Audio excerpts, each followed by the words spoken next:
found in 2020? Yes. Can we? Yeah, I'm ready whenever y'all are. Yeah. I'm just about to start. You ready? Hold on, let me start with y'all. I'm rolling. We're taking this live, so try not to.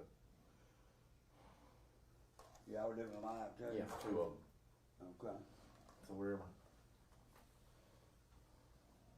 or live to the internet. Yeah, of course. So tell me a bit just about an overview of what exactly happened today. This morning we received a phone call from the Department of Forensic Science, and it was hopefully we've been looking for this phone call for a while, waiting on it. We had a missing person in November of 2020 out of Florence, and we had some hunters that were hunting in the area of Jarman Lane shortly after this person was reported missing, and they recovered some human remains. Those remains were taken into our custody, and they were sent to the forensics lab in Huntsville. And at that point, they attempted to do DNA testing, different things, and September of last year, we were able to get those remains sent to Quantico Forensics Lab, the FBI Forensics Lab. And this morning at around 11 o'clock, we received notification from Alabama Department of Forensic Science that these remains were positively identified as those of that belong to Miss Courtney Staggs. So we were able to positively identify the remains. We were able to notify the family, bring some closure to the family. This has probably been an excruciating time frame for them, thinking they know something but couldn't get any confirmation. It did take a while, so I understand how that could be very stressful. But hopefully this will bring some closure to the family. This allows us also to move forward on our investigation. We do have some persons of interest that we are going to speak with very soon, but now that we have this positive ID, we can create a better timeline, and this is something we're going to start working on immediately. And we're just glad that we got a positive ID and get the family the closure that they deserve. 4 years almost 4 years as a cold case, and now you guys finally get to act on it. How is that for the department? Well, I wasn't here in 2020, but these investigators were here, so it's really a peace of mind to them. You know, it's very frustrating for them when they can't get someone to give them any answers, and I'm sure that the forensics labs and are doing the best they can. These things just take time when you start dealing with DNA. So I know they were frustrated, but I can tell you firsthand this morning they were very excited. They were able to talk to the family, and that gave them some peace also. So, and like I said, this gives us an opportunity to move forward on the investigation. You know, we have some ideas about what happened. We have some statements. We have persons of interest in this. And we're going to start going down the checklist and ruling some of these things out. And hopefully we can apprehend and bring someone to justice on this case. Right now, we don't have any causes of death. We are waiting for the report from the FBI to get here.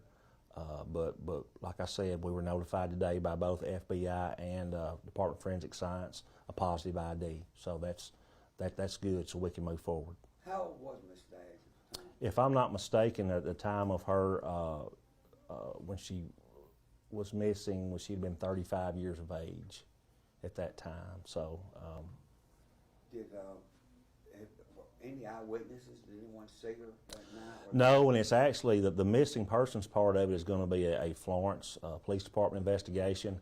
I can't speak on their behalf. They may have already closed the case out. I'm not sure. You need to check with them.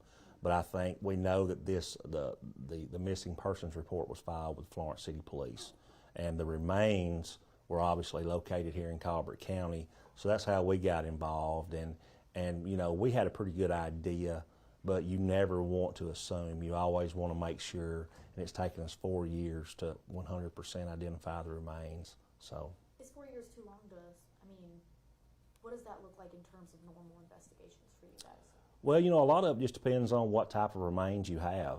You know, I mean, is there clothing there? I mean, you'd have to get into specifics and you'd have to speculate. You know, that's really a long time for me, and you can imagine what it's like for the family that's sitting there trying to bring some closure and try to have a proper burial. And they always think there's a possibility that their loved one's out there somewhere. And we didn't give up that hope. But, you know, unfortunately, their loved one is deceased, but we are able to give them that answer so they can start to heal and move forward. So today's a good day. It's bittersweet, but this does allow us to move forward and bring these people to justice and find out what happened to Miss Staggs. So, is there anything more on the investigation that you can give us? Not yet, because it's so new. Everything had been put on hold until we got confirmation. But I can tell you the wheels are turning very fast right now. We're able to go back and do what we wanted to do initially. It's just been a waiting game.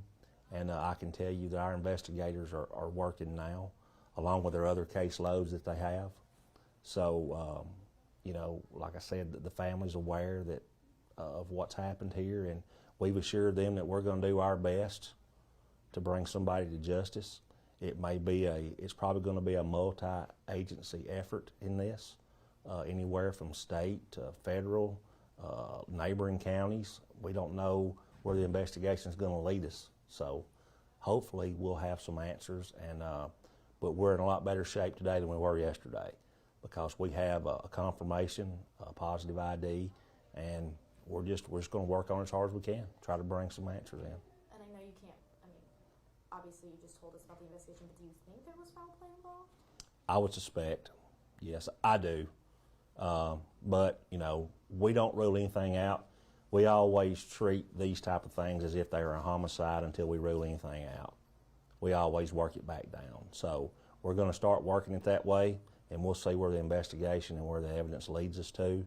But, you know, at some point there was definitely some foul play in my opinion, and we do have persons of interest that we want to talk to, and we're going to start talking to those people. So. That's awesome. Thank you for your time, Sheriff. We Yes, sir. appreciate Thank it. y'all. We appreciate it. Okay, we're clear. And I didn't want to ask but have you reached out to Florence PD or?